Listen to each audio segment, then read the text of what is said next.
Assalamualaikum warahmatullahi wabarakatuh. Saya seorang mu'alaf mau bertanya, apa itu manhaj dan apa itu madhab? Selain madhab imam yang 4, apakah ada madhab ahlu sunnah wal jamaah? Saya baca di buku kitab Tauhid penerbit Darul Haq halaman 10. Lalu apa itu salafi? Salafi itu mengikuti madhab apa? Dan apakah di luar Ustadz Salafi kita boleh mendengar ceramahnya atau mengambil ilmu darinya? Dan apa barometer yang dilihat dari seorang ustadz hingga kita mengetahui apakah boleh mengambil belajar dari ustadz tersebut? Jawabannya yang pertama, manhaj adalah tata cara beragama. Manhaj diambil dari kata nahaja yanhaju, manhajan fahuwa minhajun, yang artinya adalah tata cara beragama. Dan tata cara beragama adalah yang ditunjukkan dalam Al-Quran dan hadis Rasul sallallahu alaihi wasallam. Nabi Muhammad sallallahu alaihi wasallam bersabda dalam hadis riwayat Imam Hakim, yaitu beliau bersabda, tidaklah aku tinggalkan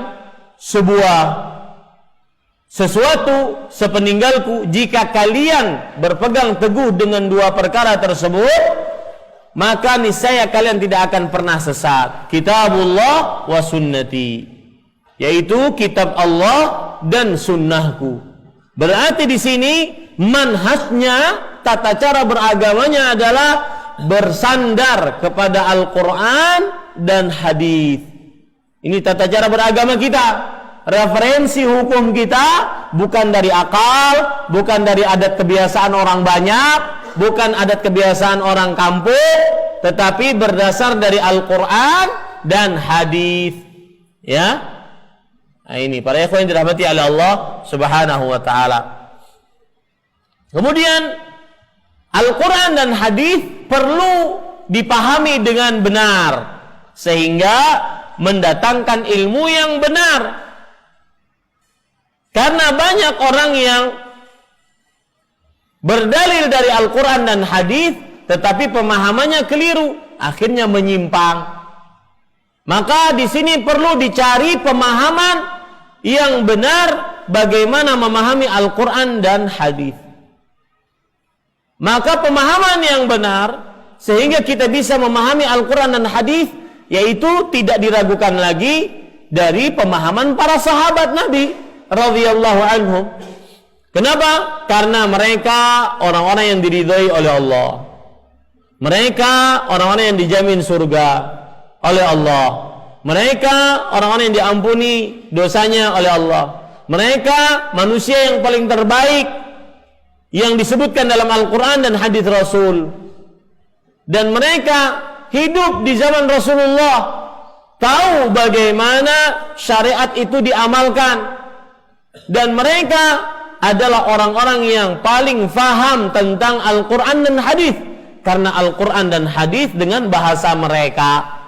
Maka itulah manhajnya, yaitu beragama berdasarkan Al-Quran dan hadis yang dipahami oleh para sahabat Nabi radhiyallahu anhum. Itu disebut dengan manhaj.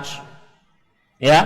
Adapun mazhab adalah pendapat di dalam permasalahan fikih.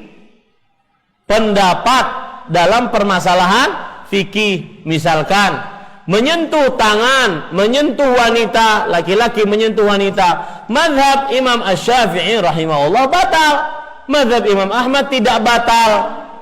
Ini namanya mazhab pendapat dalam permasalahan fikih, ya. Selain mazhab imam yang 4, apakah ada mazhab ahlu sunnah wal jamaah? Maka jawabannya, sekali lagi, mazhab itu adalah pendapat dari permasalahan fikih. Adapun yang disebut dengan ahlu sunnah wal jamaah adalah orang-orang yang mengikuti sunnah Nabi dan mengikuti kaum muslimin. Mengikuti sunnah Nabi berarti jauh dari perbuatan bid'ah yang mengada-ngada dalam agama. Sedangkan mengikut dan berjamaah maksudnya dia selalu di dalam kesatuan kaum muslimin, tidak keluar, tidak murtad, tidak memberontak dari pemerintahan yang sah. Itu yang disebut dengan jamaah. Itu disebut dengan ahlu sunnah wal jamaah. Ya, baik. Lalu apa salafi? Salafi diambil dari kata-kata salafun atau salafa. Ya. Dan salafi secara bahasa diambil dari kata salafa. Dan salafa artinya adalah man taqaddama min abaik au ajdadik. Siapa saja yang mendahuluimu dari nenek moyangmu, bapak atau kakekmu, nenek moyangmu. Artinya salaf secara bahasa orang yang terdahulu. Orang yang terdahulu. Taib. Dan salaf, jika disebut salaf dalam perkara akidah, maka dia adalah sahabat Rasulullah sallallahu alaihi wa alihi wasallam. Yaitu orang-orang salaf maksudnya adalah para sahabat Nabi radhiyallahu anhu.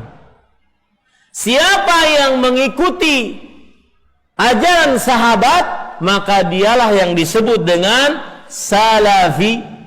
Yang mengikuti ajaran sahabat, dialah yang disebut dengan apa? Salafi. Ajaran yang mengikuti sahabat disebut dengan salafiyah. Jadi pelakunya disebut salafi, kemudian ajarannya disebut salafiyah. Ya. Atau disebut juga manhaj salaf. Tadi yang saya sebutkan, beragama sesuai dengan para salaf. Kalau disebutkan para salaf, maka itu adalah sahabat, para tabi'in, para tabi'ut tabi'in, dengan dalil Rasul sallallahu alaihi wasallam bersabda, khairun nas qarni thumma alladhina yalunahum thumma alladhina yalunahum. Sebaik-baik manusia adalah zamanku, para sahabat, para tabi'in, dan para tabi'ut tabi'in. Salafi itu mengikuti mazhab apa? Mengikuti mazhab pendapatnya para sahabat. Pendapatnya para sahabat. Ya. Lalu para sahabat, gini, saya ingin menjelaskan. Mazhab di dalam agama Islam, ya, itu adalah salah satu hal yang memudahkan kita untuk mempelajari agama, terutama permasalahan-permasalahan fikih.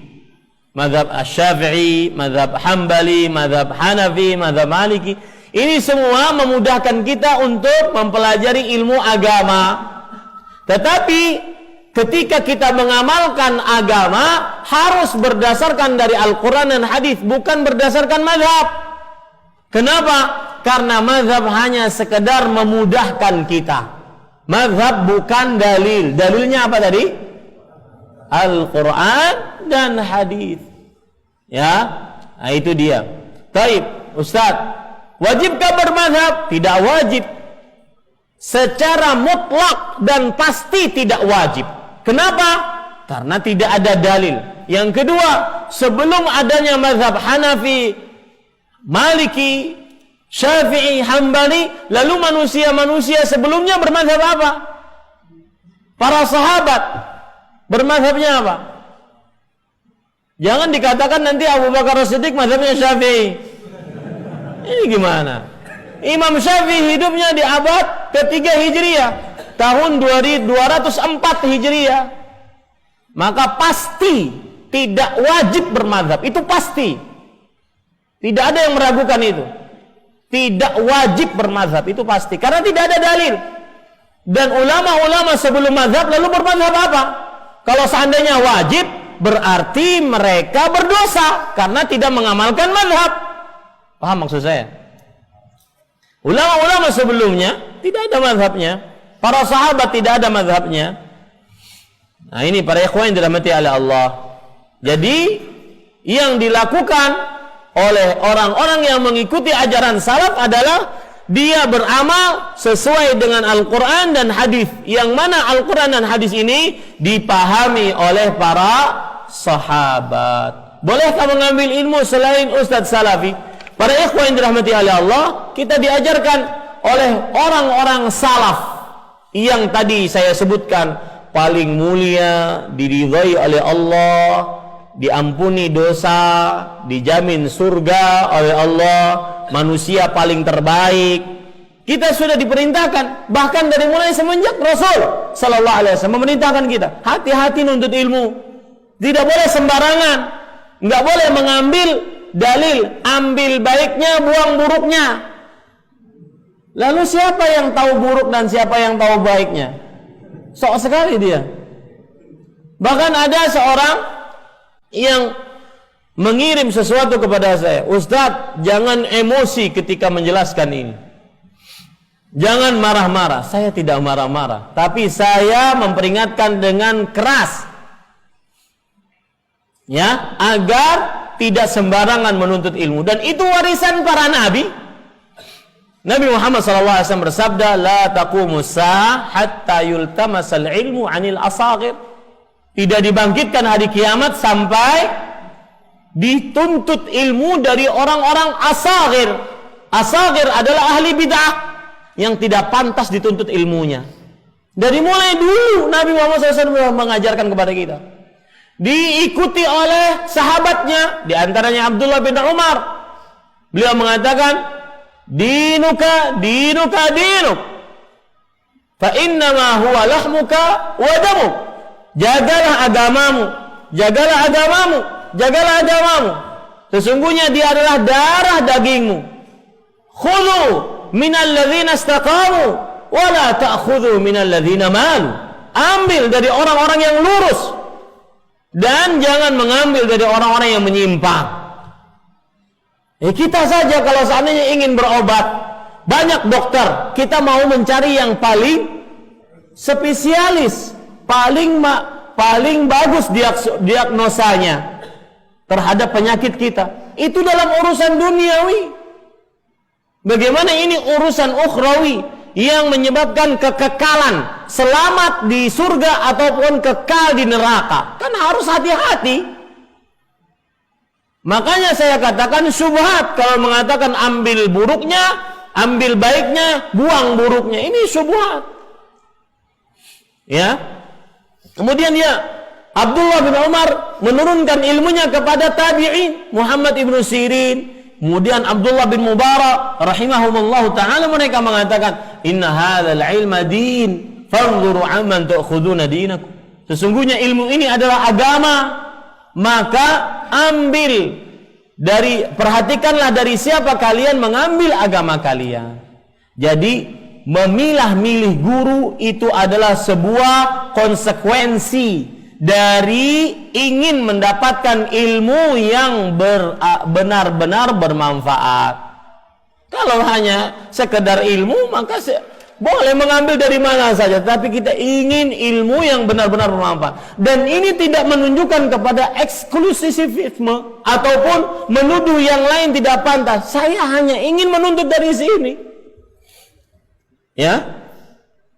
Ini Bapak Ibu saudara-saudari yang dimuliakan oleh Allah. Demikian.